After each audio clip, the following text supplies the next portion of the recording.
नमस्कार। जय सिया राम। मेरे पास गीता प्रेस गोरखपुर की प्रकाशित की हुई श्रीमद् वाल्मीकि रामायण है और इसके मैं अयोध्या कांड के 51वें सर्ग का आपको पाठन करके अभी बताऊंगा। आप इस पाठ में कुछ विशेष चीज़ें पाएंगे, उन पे ध्यान करने की ज़रूरत है। भरद्वाज मुनि के द्वारा सेना सहित भरत का दिव्य सत्कार। जब भरत ने उस आश्रम में ही निवास का दृढ़ निश्चय कर लिया, तब मुनि ने कैकेयी कुमार भरत को अपना आतिथ्य ग्रहण करने के लिए न्योता दिया। यह सुनकर भरत मुनि ने उनसे कहा, मुने, वन में जैसा आतिथ्य सत्कार संभव है वह तो आप पाद्य अर्घ और फल फूल मूल आदि देकर कर ही चुके हैं। उनके ऐसा कहने पर भरद्वाज जी भरत से हंसते हुए बोले, भरत, मैं जानता हूँ मेरे प्रति तुम्हारा प्रेम है, अतः मैं तुम्हें जो कुछ दूंगा उसी से तुम संतुष्ट हो जाओगे, किंतु इस समय मैं तुम्हारी सेना को भोजन कराना चाहता हूँ। नरश्रेष्ठ, इससे मुझे प्रसन्नता होगी और जिस तरह मुझे प्रसन्नता होगी वैसा कार्य तुम्हें अवश्य करना चाहिए। पुरुष प्रवर, तुम अपनी सेना को इसलिए इतनी दूर छोड़कर आए हो, सेना सहित यहाँ क्यों नहीं आए? तब भरत ने हाथ जोड़कर तपोधन मुनि को उत्तर दिया, भगवान, मैं आपके ही भय से सेना के साथ यहाँ नहीं आया हूँ। प्रभु, राजा और पुत्र को चाहिए कि वे सभी देशों के प्रयत्न पूर्वक तपस्वी जनों को दूर छोड़ कर रहें, क्योंकि उनके द्वारा उन्हें कष्ट पहुँचने की संभावना रहती है। भगवान, मेरे साथ बहुत से अच्छे अच्छे घोड़े, मनुष्य और मत वाले गजराज हैं। मैं बहुत बड़े भूभाग को ढककर मेरे पीछे पीछे चलते हैं। वे आश्रम के वृक्ष, जल, भूमि और पर्णशालाओं को हानि न पहुँचाएं, इसलिए मैं यहाँ अकेला आया हूँ। तदंतर उन महर्षि ने आज्ञा दी कि सेना को यहीं ले आओ। तब भरत ने सेना को ही बुलवा लिया। इसके बाद मुनि भरद्वाज ने अग्निशाला में प्रवेश करके जल का आचमन किया और होंठ पोंछकर भरत के आतिथ्य सत्कार के लिए विश्वकर्मा आदि का आवाहन किया। वे बोले, मैं विश्वकर्मा त्वष्टा देवता का आवाहन करता हूँ। मेरे मन में सेना सहित भरत का आतिथ्य सत्कार करने की इच्छा हुई है। इसमें मेरे लिए वे आवश्यक प्रबंध करें। जिनके अगुआ इंद्र हैं, उन 3 लोकपालों का, अर्थात इंद्र सहित यम, वरुण और कुबेर नामक देवताओं का मैं आवाहन करता हूँ। इस समय भरत का आतिथ्य सत्कार करना चाहता हूँ, इससे मेरे लिए वे लोग आवश्यक प्रबंधन करें। पृथ्वी और आकाश में जो पूर्व एवं पश्चिम की ओर प्रवाहित होने वाली नदियां हैं, उनका भी मैं आवाहन करता हूँ। वे सब आज यहाँ पधारें। कुछ नदियाँ मैरेय प्रस्तुत करें, दूसरी अच्छी तरह तैयार की हुई सुरा ले आवें, तथा अन्य नदियाँ ईख के पेरुओं में होने वाली रस की भांति मधुर एवं शीतल जलशालाएँ तैयार करके रखें। यहाँ इस अध्याय में ये समझ में नहीं आता है कि नदियाँ भी कैसे प्रबंधन में लगाई गईं। क्या क्या नदियों के पास था? नदियाँ बहता हुआ जल हैं या सजीव हैं?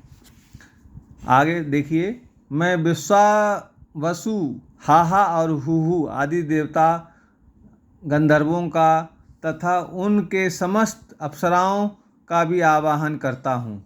घृताची, विश्वाची, मिश्रकेशी, अलम्बुषा, नागदत्ता, हेमा, सोमा तथा अद्रिकृत स्थली अथवा पर्वत पर निवास करने वाली सोमा का भी मैं आवाहन करता हूँ। जो अप्सराएं इंद्र की सभा में उपस्थित होती हैं तथा जो देवांगनाएं ब्रह्मा जी की सेवा में जाया करती हैं, उन सब का मैं तुम्बुरु के साथ आवाहन करता हूँ। वे अलंकारों तथा नृत्य गीत के लिए अपेक्षित अनन्य उपकरणों के साथ यहाँ पधारें। अब देखिए, भरत जी दुखी मन से रामचंद्र जी को वन से लेने गए हैं और यहाँ भरद्वाज मुनि द्वारा ऐसा प्रबंधन हो रहा है भरत को खुश करने के लिए जैसे वो कोई किसी उत्सव कार्य के लिए गए हैं। उत्तर कुरुवर्ष में जो दिव्य चैत्ररथ नामक वन है, जिसमें दिव्य वस्त्र और आभूषण ही वृक्षों के पत्ते हैं और दिव्य नारियां ही फल हैं, कुबेर का वह सनातन दिव्य वन यहीं आ जाए। अब यहाँ नदियों के बाद इस वन से क्या समझना चाहिए कि कह रहे हैं कि उसके पत्ते जो हैं दिव्य वस्त्र हैं, आभूषण हैं और दिव्य नारियां ही उनके फल हैं। इससे क्या समझा जाए? कुबेर का वह सनातन दिव्य वन ही यहाँ जाए, मतलब वन जो है उसका देवता कुबेर है, कोई वनस्पति देवता नहीं है। यहाँ भगवान सोम मेरे आतिथ्य के लिए उत्तम अन्न, नाना प्रकार के भक्ष्य, भोज्य, लेह और चोष्य की प्रचुर मात्रा में व्यवस्था करें, यानी खाने योग्य, पीने योग्य, चूसने योग्य और लस्सी जैसी चीज़ें, रबड़ी जैसी चीज़ें प्रस्तुत करें।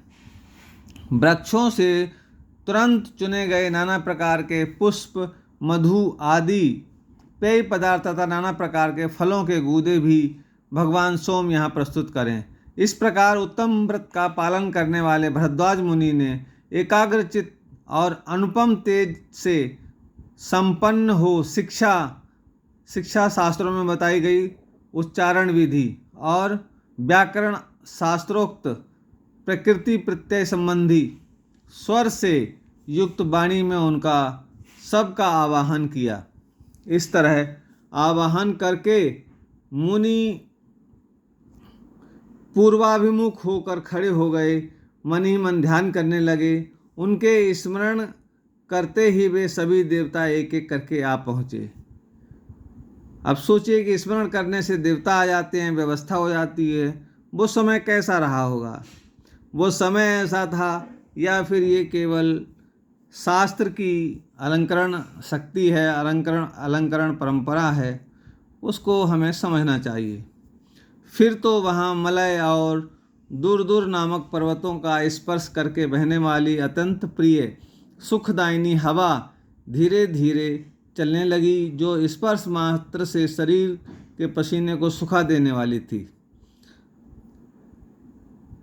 अर्थात उस समय कोई आज के एसी जैसी कोई सुविधा थी। तत्पश्चात मेघगण दिव्य पुष्पों की वर्षा करने लगे। संपूर्ण दिशाओं में देवताओं की दुंदुभियों का मधुर शब्द सुनाई देने लगा। उत्तम वायु चलने लगी। अप्सराओं के समुदायों का नृत्य होने लगा। देव गंधर्व गाने लगे और सब ओर वीणाओं की स्वर लहरियां फैल गईं। संगीत का वह शब्द पृथ्वी, आकाश और प्राणियों के कर्ण कुहरों में प्रविष्ट होकर गूंजने लगा। आरोह अवरोह से युक्त वह शब्द कोमल एवं मधुर था, समताल से विशिष्ट और लय गुण से संपन्न था। इस प्रकार मनुष्य के कानों को सुख देने वाले वह दिव्य शब्द हो ही रहा था कि भरत की सेना को विश्वकर्मा का निर्माण कौशल दिखाई पड़ा। चारों ओर 5 योजन तक की भूमि समतल हो गई। उस पर नीलम और वैदूर्य मणि के समान नाना प्रकार की घनी घास छा रही थी। स्थान स्थान पर बेल, कैथ, कटहल, आंवला, बिजौरा तथा आम के वृक्ष लगे थे, जो फलों से सुशोभित हो रहे थे। उत्तर कुरुवर्ष से दिव्य भोग सामग्रियों से संपन्न चैत्ररथ नामक वन वहाँ आ गए। नदियाँ उपस्थित हुई, वन उपस्थित हुए और निर्माण के इंजीनियर उपस्थित हुए, ऐसा इसमें वर्णन है। उत्तर कुरवर से दिव्य भोग सामग्रियों से संपन्न चैत्ररथ वन वहाँ आ गए। साथ ही वहाँ की रमणीय नदियाँ भी आ पहुँची, जो बहुसंख्यक तटवर्ती वृक्षों से घिरी हुई थी। उज्ज्वल 4-4 कमरों के युक्त ग्रह अथवा ग्रह युक्त चबूतरे तैयार हो गए। हाथी और घोड़ों के रहने के लिए शालाएं बन गईं। अट्टालिकाओं तथा 7 मंजिले महलों से युक्त सुंदर नगर द्वार भी निर्मित हो गए। अब सोचिए कि एक दिन में इतना सब कैसे हो गया। राज परिवार के लिए बना हुआ सुंदर द्वार से युक्त दिव्य भवन श्वेत बादलों के समान शोभा पा रहा था। उसे सफ़ेद फूलों की मालाओं से सजाया और दिव्य सुगंधित जल से सींचा गया। वह महल चौकोना तथा बहुत बड़ा था। उसमें संकीर्णता का अनुभव नहीं होता था। उसमें सोने, बैठने और सवारियों के रहने की अलग अलग स्थान थे। वहाँ सब प्रकार के दिव्य रस, दिव्य भोजन और दिव्य वस्त्र प्रस्तुत थे। सब कुछ दिव्य था। भोजन से लेके वस्त्र, फल, नदियाँ, वन सब दिव्य था। सब तरह के अन्न और धुले हुए स्वच्छ पात्र रखे गए थे। उस सुंदर वन में कहीं बैठने के लिए सब प्रकार के आसन उपस्थित थे और कहीं सोने के लिए सुंदर शैय्याएं बिछी थीं। महर्षि भरद्वाज की आज्ञा से कैकेयी पुत्र महाबाहु भरत ने नाना प्रकार के रत्नों से भरे हुए उस महल में प्रवेश किया। उनके साथ साथ पुरोहित और मंत्री भी उसमें गए। उस भवन का निर्माण कौशल देखकर उन सब लोगों को बड़ी प्रसन्नता हुई। उस भवन में भरत ने दिव्य राज सिंहासन, चंवर और छत्र भी देखे तथा वहाँ राजा श्री राम की भावना करके मंत्रियों के साथ उन समस्त राजभोगों वस्तुओं की प्रदक्षिणा की।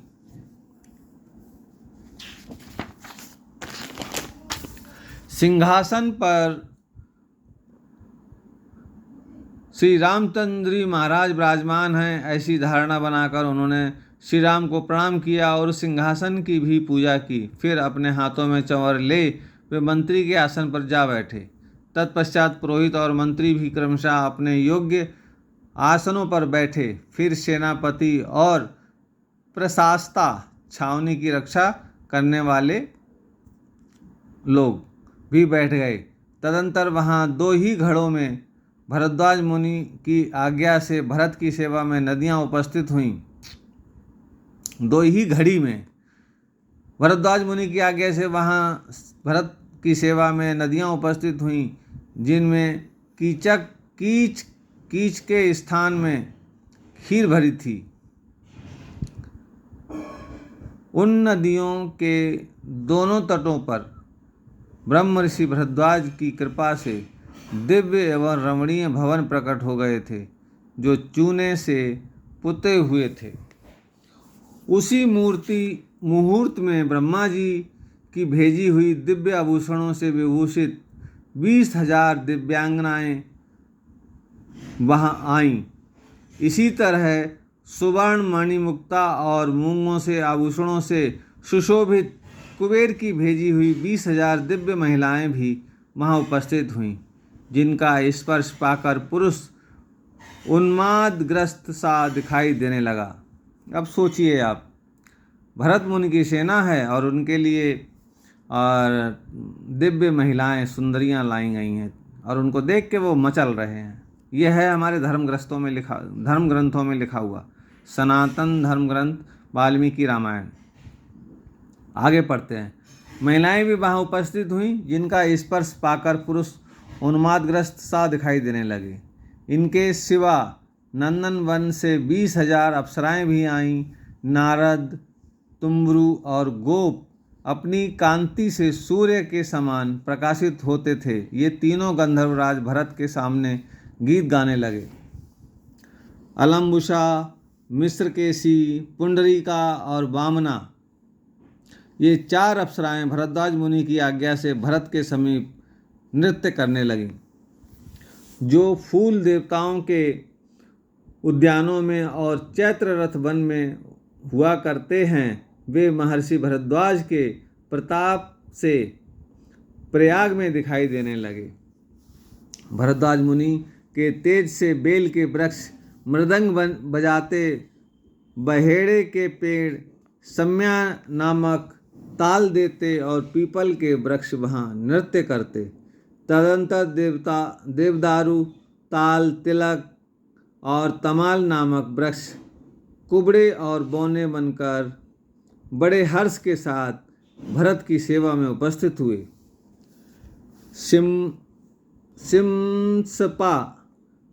सिम्सपा, आमलकी और जम्बू आदि स्त्रीलिंग वृक्ष तथा मालती, मल्लिका और जाति आदि वन की लताएं नारी का रूप धारण करके भरद्वाज मुनि के आश्रमों में आ बसीं।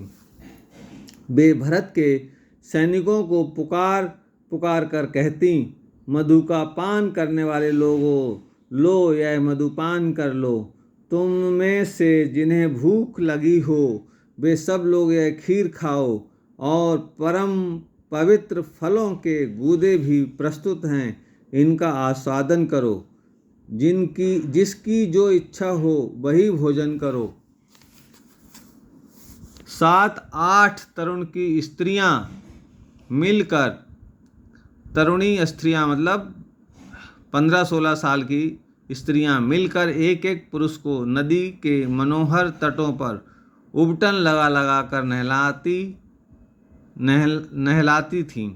बड़े बड़े नेत्रों वाली सुंदरी रमणियां अतिथियों का पैर दबाने के लिए आई थीं।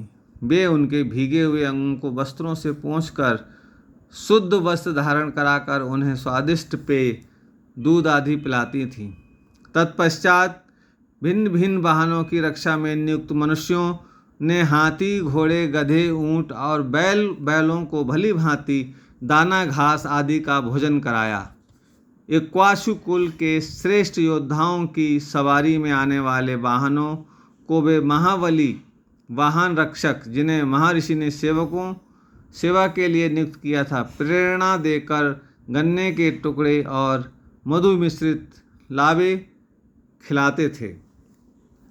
घोड़े बांधने वाले सईस को अपने घोड़ों का और हाथीवान को अपने हाथी का कुछ पता नहीं था। सारी सेना वहाँ मत प्रमत्त और आनंद मग्न प्रतीत होती थी। पूर्ण मनोवांछित पदार्थों से तृप्त होकर लाल चंदन से चर्चित हुए सैनिक अप्सराओं का संयोग पाकर निम्नांकित बातें करने लगे। अब हम अयोध्या नहीं जाएंगे, दंडकारण्य में भी नहीं जाएंगे। भरत सकुशल रहें, जिनके कारण हमें इस भूतल पर स्वर्ग का सुख मिला। श्री रामचंद्र जी भी सुखी रहें, जिनके दर्शन के लिए आने पर हमें दिव्य सुख की प्राप्ति हुई। इस प्रकार पैदल सैनिक तथा हाथी सवार, घुड़सवार, सईस और महावत आदि उस सत्कार को पाकर स्वच्छंद हो उपर्युक्त बातें करने लगे। भरत के साथ साथ आए हुए हजारों मनुष्य वहाँ का वैभव देखकर हर्ष के मारे फूले नहीं समाते थे और जोर जोर से कहते थे, यह स्थान स्वर्ग है। सहस्रों सैनिकों फूलों के हार पहनकर नाचते रहते, गाते हुए सब ओर दौड़ते दौड़ते फिरते।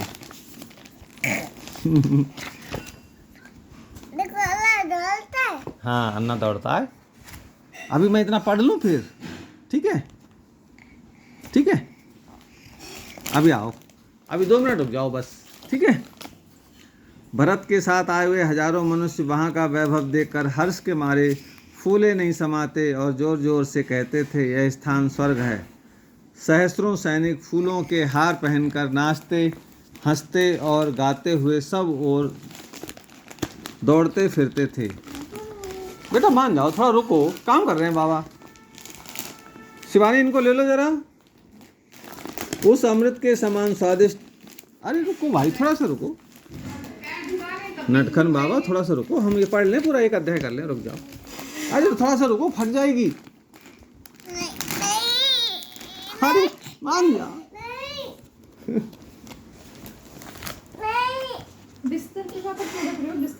उस अमृत के समान स्वादिष्ट अन्न का भोजन कर चुकने पर भी उन दिव्य भक्ष्य पदार्थों को देखकर उन्हें पुनः भोजन करने की इच्छा हो जाती थी।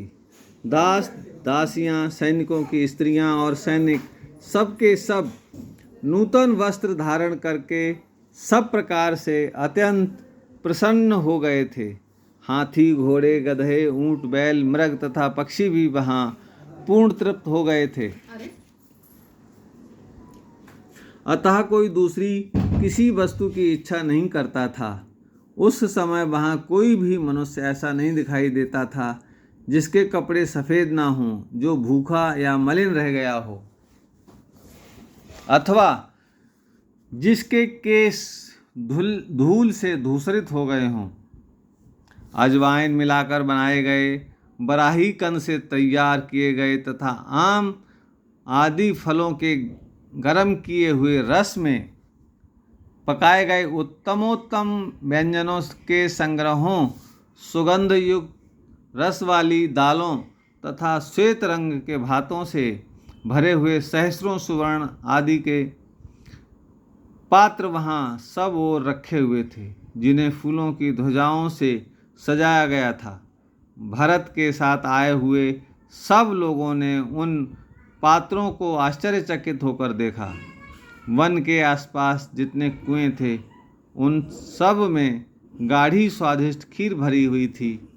वहाँ की गौएं, कामधेनु, सब प्रकार की कामना को पूर्ण करने वाली गायें हो गई थीं, और उस दिव्य वन में वृक्ष मधु की वर्षा करते थे। यानी कि वनों में जो वृक्ष थे वो उनसे मधु की वर्षा हो रही थी, शहद की वर्षा हो रही थी, या किसी मीठे पदार्थ की वर्षा हो रही थी। भरत की सेना में आए हुए निषाद आदि निम्न वर्ग के लोगों की तृप्ति के लिए वहाँ मधु से भरी हुई बावड़ियाँ प्रकट हो गई थीं। मधु यहाँ शराब के लिए शायद कहा गया है। तथा उनके तटों पर तपे हुए पिठर कुंड में पकाए गए मृग, मोर और मुर्गों के स्वच्छ मांस भी ढेर के ढेर रख दिए गए थे। यहाँ ये देखने वाली बात है कि जो लोग भोजन पर तरह तरह की बातें करते हैं, किसको क्या खाना है, क्या नहीं खाना है, तो यहाँ देखिए आप मेरी उंगली के पास इस पैरे में ये पेज नंबर 263 है। अयोध्या कांड 92वां सर्ग है, 92वां सर्ग है, मतलब 99 पार्ट है। भरत की सेना में आए हुए निषाद आदि निम्न वर्ग के लोगों की तृप्ति के लिए वहाँ मधु से भरी हुई बावड़ियाँ प्रकट हो गईं, यानी कि शराब की बावड़ियाँ प्रकट हो गईं, कुंड प्रकट हो गए। उनके तटों पर तपे हुए पिठर यानी कुंड में पकाए गए, वहीं उनके लिए पकाए गए मृग, मोर और मुर्गों के स्वच्छ मांस भी ढेर के ढेर रख दिए गए। वहाँ सहस्रों सोने के अन्न पात्र, लाखों व्यंजन पात्र और लगभग 1 अरब थालियाँ संग्रहित थीं। अब बताइए, 1 अरब थालियाँ उस समय संग्रहित थीं, जबकि अंग्रेज़ों के समय में भारत की इतनी आबादी भी नहीं थी। पिठर, छोटे छोटे घड़े व मटके दही से भरे हुए थे। उनमें भी दही को सुस्वादु बनाने वाले सौंठ आदि मसाले पड़े हुए थे। एक पहर पहले के तैयार किए हुए केसर मिश्रित पीत वर्ण वाले सुगंधित कृत के कई तालाब भरे हुए थे। जीरा आदि मिलाए हुए तक्र यानी रसाल रस, सफ़ेद दही और दूध के भी कई कुंड वहाँ पृथक पृथक भरे हुए थे। शक्करों के कई ढेर लगे थे। स्नान करने वाले मनुष्यों को नदी के घाटों पर भिन्न भिन्न पात्रों में पीसे हुए आंवले, सुगंधित चूर्ण तथा और भी नाना प्रकार के स्नान उपयोगी पदार्थ रखे हुए थे। यानी कि उस समय आंवले से साबुन की जगह पे आंवले का चूर्ण प्रयोग किया जाता था। साथ ही ढेर के ढेर दांतन यानी दातून मंजन करने के लिए जो सफ़ेद कूचे वाले थे वहाँ रखे हुए थे। संपुटों में घिसे हुए सफ़ेद चंदन विद्यमान थे। इन सब वस्तुओं को